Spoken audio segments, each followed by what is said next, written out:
Good morning, friends. Myself, Pusari Vishwas, lecturer from Pravara Medical Trust, College of Pharmacy, Shevgaon. My subject is Hospital and Clinical Pharmacy. Previous some lecture, we discuss surgical dressing. Today we are going to study quantities to be used in test, then test procedure for non-absorbable sutures, then elimination of antimicrobial property, then interpretation of result, other hospital supplies, त्यानंतर categories, types of syringe, glass disposable, plastic syringe and maintenance of IV lines इत्यादी points आपण आजच्या या लेक्चरमध्ये study करणार आहोत. त्यामध्ये first one आहे quantities to be use in test. Quantities कशा यूज केल्या जातात त्यामध्ये मग कल्चर मीडियामध्ये किती क्वांटिटी घेतली जाते, त्यानंतर टेस्ट आयटम जो असेल त्याची क्वांटिटी किती घेतली जाते आणि त्याचा इनोक्युलेशन मीडियम काय असतं. तर culture media first use the volume prescribe in the individual monograph. मोनोग्राफमध्ये जे व्हॉल्यूम प्रेस्क्राईब केलेलं आहे त्या व्हॉल्यूमनुसार काय केलं जातं तर त्याची क्वांटिटीज घेतली जाते. Then test item, take 3 test portion each of dressing. किती पोर्शन घ्यायचे, 3 पोर्शन. त्याच्यानंतर अनओव्हन मटेरियल 10 सेंटीमीटर आणि ओव्हन मटेरियल 2. त्यानंतर repeat same procedure if retest is necessary. जर रिटेस्ट गरजेची असेल किंवा नेसेसरी असेल तर काय करावं लागतं, रिपीट सेम प्रोसिजर रिपीट करावं लागते. मग प्रोसिजर आपण मागील लेक्चरला स्टडी केली होती. काय करायचं होतं की सॉलिड लिक्विडमध्ये किंवा वॉटरमध्ये काय करायचं, डिझॉल्व करायचं. त्यानंतर त्याचा pH मेंटेन करायचा. pH किती मेंटेन करायचा तर 7.3 ± 0.1 हा त्याचा pH मेंटेन करायचा. त्यानंतर कंटेनरमध्ये सीज करायचं आणि ते कंटेनर स्टेरिलायझेशन प्रोसिजरसाठी ऑटोक्लेव्ह ह्या ॲपरेटसमध्ये ठेवून द्यायचं. त्याचे टेम्परेचर किती पाहिजे, 121 डिग्री सेल्सिअस फॉर 15 मिनिटसाठी ठेवून द्यायचं. ही त्याची प्रोसिजर होती. मग ती प्रोसिजर रिपीट करायची आणि रिपीट केल्याच्या नंतर परत जर गरजेची वाटली तर रिपीट करायची. Then inoculation of medium, inoculate containers of selected medium with test portion. त्याच्यामध्ये ट्रिप्टोन असेल, ट्रिप्टोन सोया ब्रॉथ असेल, ट्रिप्टोन सोया ब्रॉथ. हे आहे quantities to be use. Quantities कशा यूज केल्या जातात, कल्चर मीडियाच्या जे व्हॉल्यूम प्रेस्क्राईब केलेलं आहे कशामध्ये, मोनोग्राफमध्ये, त्याच्यानुसार. त्याच्यानंतर टेस्ट आयटमचे 3 पोर्शन ऑफ ईच ड्रेसिंगनुसार. त्याच्यामध्ये अनओव्हन मटेरियल असेल आणि ओव्हन मटेरियल असेल. त्यानंतर repeat the same procedure repeat केली जाते जर गरजेची वाटली तर. त्याच्यानंतर नेक्स्ट पॉईंट आहे test procedure for non absorbable suture. Same procedure mention above with following modification. Same procedure आहे, फक्त काही मॉडिफिकेशन आहेत त्याच्यामध्ये. जी प्रोसिजर आपण फर्स्टली स्टडी केली होती की डिझॉल्व करायचं, त्यानंतर काय करायचं की स्टेरिलायझेशन करायचं, त्याचा pH मेंटेन करायचा, त्यानंतर स्टेरिलायझेशन करायचं, अशा पद्धतीने प्रोसिजर होती. त्यानंतर सेम प्रोसिजर आहे परंतु काही मॉडिफिकेशन आहेत. Quantities to be use in test, त्याच्यामध्ये फर्स्ट आहे culture media. Use the 50 ml portion of the medium. किती ml यूज करायचं, 50 ml. त्यानंतर test item, use whole strand from freshly open container. काय यूज केलेलं त्याच्यात, होल स्ट्रँड आणि freshly open container. त्याचा इन्क्युबेशन पिरियड किती आहे त्याचा तर इन्क्युबेट फॉर 12 days. किती दिवसासाठी इन्क्युबेट केलं जातं, त्याला इन्क्युबेशन केलं जातं तर 12 दिवसासाठी. The adequacy of aseptic transfer technique must be establish by performing the nitrous of the test simultaneously with control items which are identical test atom. The second one आहे the effectiveness of culture media or culture medium in the presence and absence of samples item must be established. कशाचा culture मीडियाचा effectiveness त्याचं काय होतं तर presence आणि absence of sample items. It is also called as the fertility test must be establish. काय आहे non ॲब्सॉर्बेबलमध्ये त्याचं कल्चर मीडिया आहे, त्याचं पोर्शन आहे किती यूज केलं 50 ml. त्यानंतर टेस्ट आयटम किती आहे host stand and freshly open container, त्याचा इन्क्युबेशन पिरियड किती आहे 12 days. त्यानंतर नेक्स्ट आहे elimination of antimicrobial property. Elimination of antimicrobial प्रॉपर्टीमध्ये आहे if the item under test shows the antimicrobial property or negative fertility test, त्यालाच आपण काय म्हणतो निगेटिव्ह फर्टिलिटी टेस्ट जर शो करत असेल किंवा जर टेस्टच्या वेळेस जे टेस्ट सॅम्पल आहे ते काय शो करत असेल अँटीमायक्रोबियल प्रॉपर्टी शो करत असेल त्यावेळेस काय होतं then it should be eliminated by. ते कसं इलिमिनेटेड केलं जातं तर including a specific inactivator in the culture medium. त्या कल्चर मीडियममध्ये काय केलं जातं तर स्पेसिफिक इनॲक्टिवेटर त्या कल्चर मीडियममध्ये इन्क्लूड केले जातात किंवा इन्क्लूड केलेले असतील. त्यानंतर using the membrane filtration technique to remove the antimicrobial agent.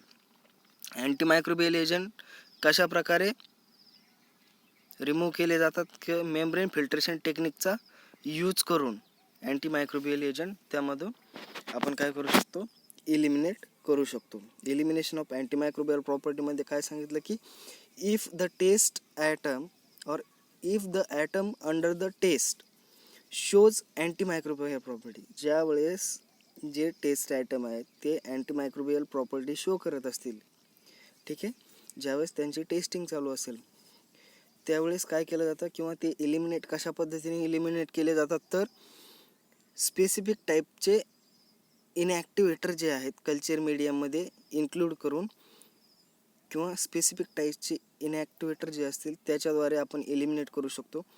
त्याचबरोबर सेकंड आहे using the membrane filtration technique. Membrane filtration technique use करून सुद्धा आपण अँटीमायक्रोबियल एजंट त्यामधून रिमूव्ह करू शकतो. त्यानंतर आहे interpretation of result. The table given below indicates suitable interpretation of result to test for sterility. जो टेबल दिलेला आहे चार्टमध्ये तो काय शो करतो की सुटेबल इंटरप्रिटेशन रिझल्ट शो करतो. If there is the failure to comply with requirement of test the batch should be rejected. त्यावेळेस काय केली जाते जर फेल्युअर असेल तर बॅच काय केली जाते रिजेक्ट केली जाते. मग टेबलमध्ये पहा नंबर ऑफ पॅकेजेस और container in batch, then number to be taken. Number of packages और कंटेनर इन बॅचमध्ये काय आहे सर्जिकल ड्रेसिंग, त्याच्यामध्ये पॅकेजेस दिलेले आहेत 100 पॅकेजेस टू 500 पॅकेजेस. त्यानंतर सुचर्स त्याच्यामध्ये 1000 for each additional 1000 strand. Number to be टेकनमध्ये दिलेलं आहे 10% or 4 packages whichever is greater. त्यानंतर 2% or 20 packages whichever is greater. then 2% or 5 strand whichever is greater and additional strand up to maximum total 40. त्याच्यानंतर growth of microorganism in container inoculated with test portion. First test, त्याच्यानंतर first retest, second retest आणि decision दाखवलेले. त्याच्यामध्ये first टेस्टमध्ये जर growth नाही झाली no growth in 1 container, त्या एका कंटेनर ग्रोथमध्ये झाली. त्यानंतर growth in second container, growth in more than 2 container.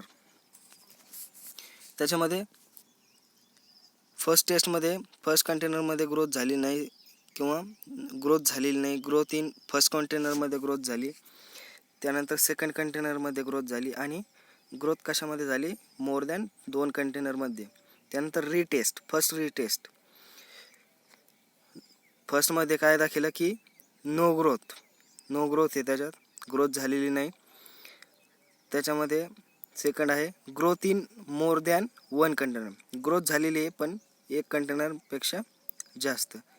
Growth of same micro organism in one container, त्या सेम मायक्रो ऑर्गॅनिझमची एका कंटेनरमध्ये ग्रोथ झालेली आहे.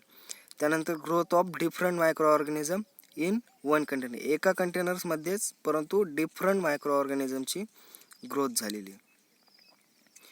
त्याच्यानंतर नो ग्रोथ आणि growth in one or more container.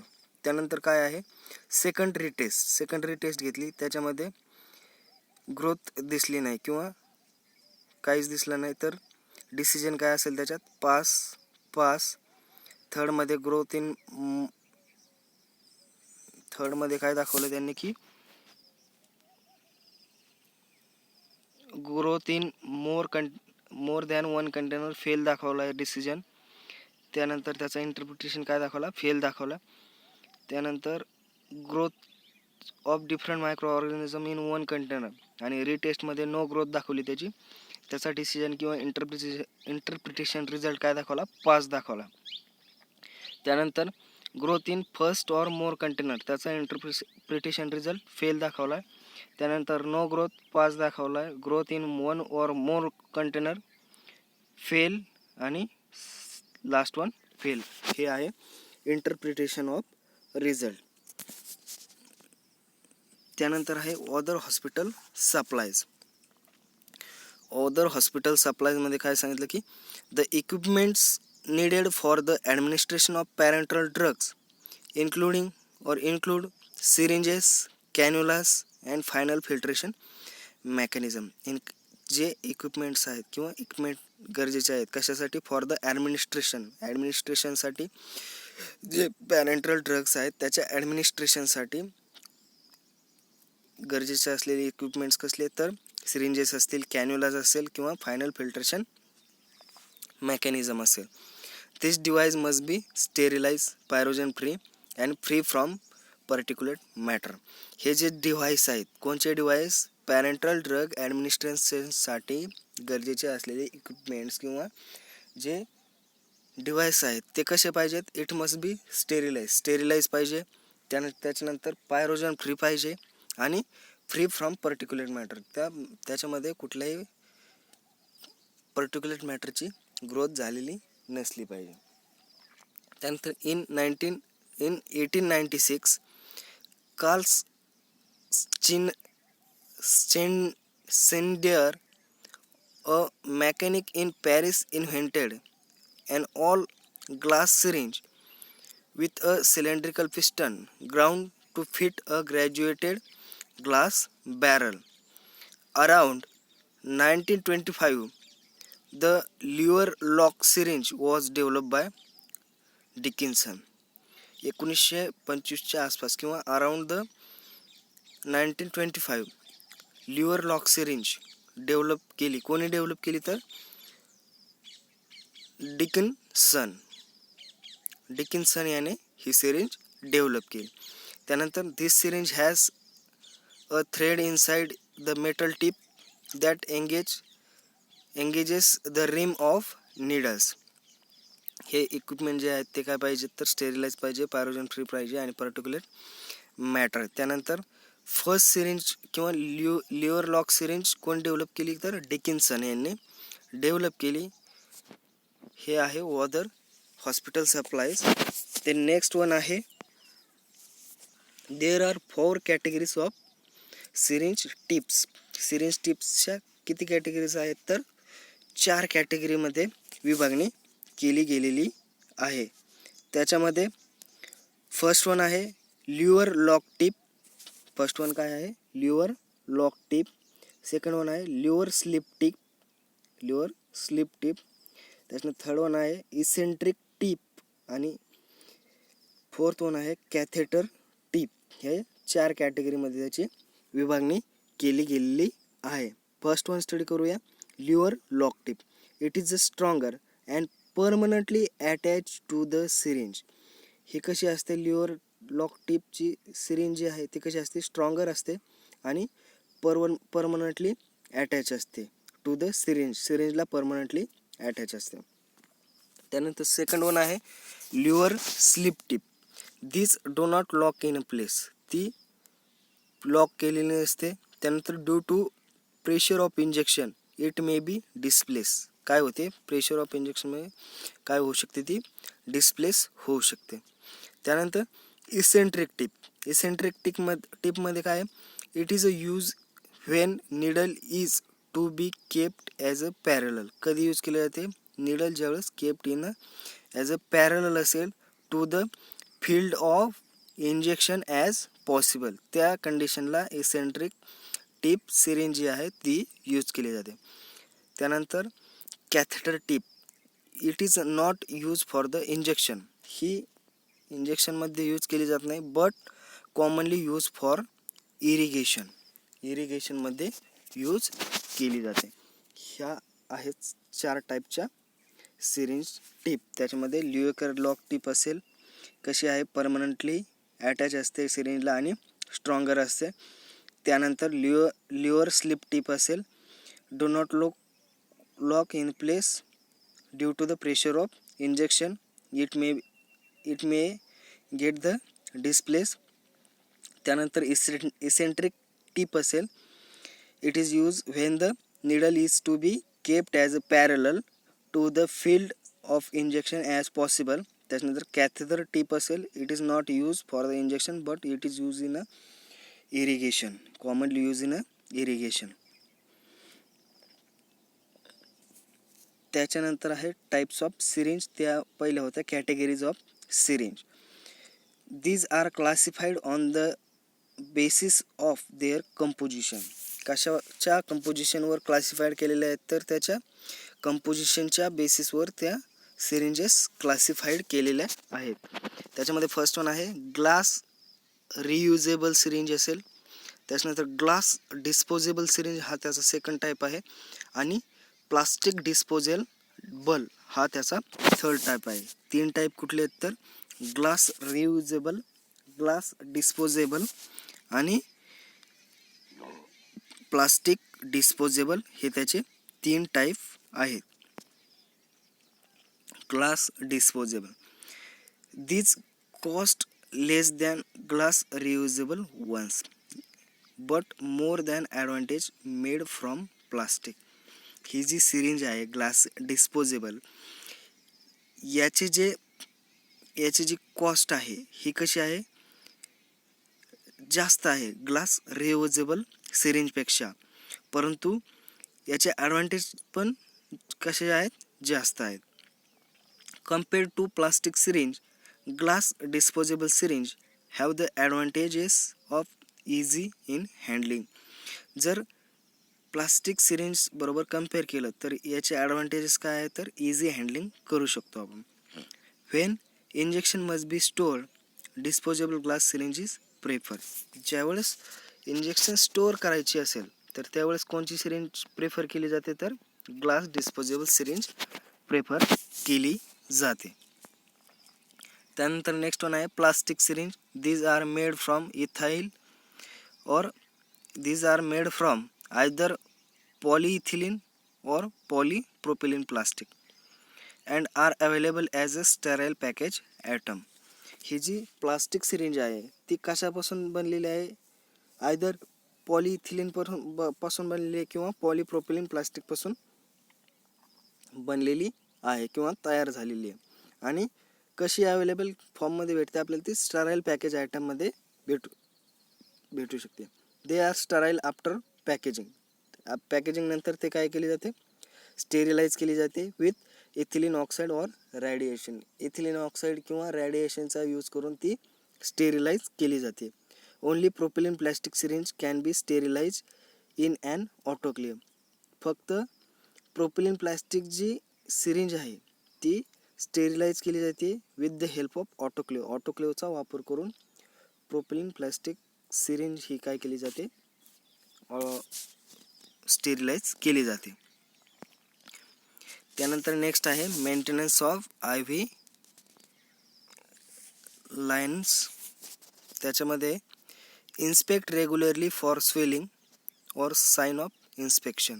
काय इन्स्पेक्ट करायचं रेग्युलरली, स्वेलिंग आलेली आहे की नाही ज्यावेळेस आय व्ही दिली जाते त्यावेळेस काय चेक करायचं की maintenance of I V intravenous lines, त्यावेळेस काय स्वेलिंग चेक केली जाते आणि रेग्युलरली स्वेलिंग चेक केली जाते. त्याचबरोबर sign of inspection, keep the site clean and dry, कशी पाहिजे क्लीन आणि dry. Then consider resiting the cannula after 72 hours. काय करायचं आहे, रिसाइटिंग द कॅन्युला किती हावर्स नंतर रिसाइटिंग करायचं आहे तर 72 hours नंतर. Change the administration set within 72 hours. काय चेंज करायचं आहे, ॲडमिनिस्ट्रेशन सेट्स किती हावर्स नंतर, किती हावर्समध्ये 72 hours. त्यानंतर wipe the bulb of the cannula with alcohol impregnated swab before attaching administration set. काय करायचं आहे, ज्या ॲडमिनिस्ट्रेशन सेट अटॅच करण्याच्या आधी काय करायचं तर cannula with alcohol, wipe bulb of cannula जो असेल with alcohol impregnated swab attach करायचं कशाला, ॲडमिनिस्ट्रेशन सेट इम्प्रिग्नेटेड करायचं त्याला.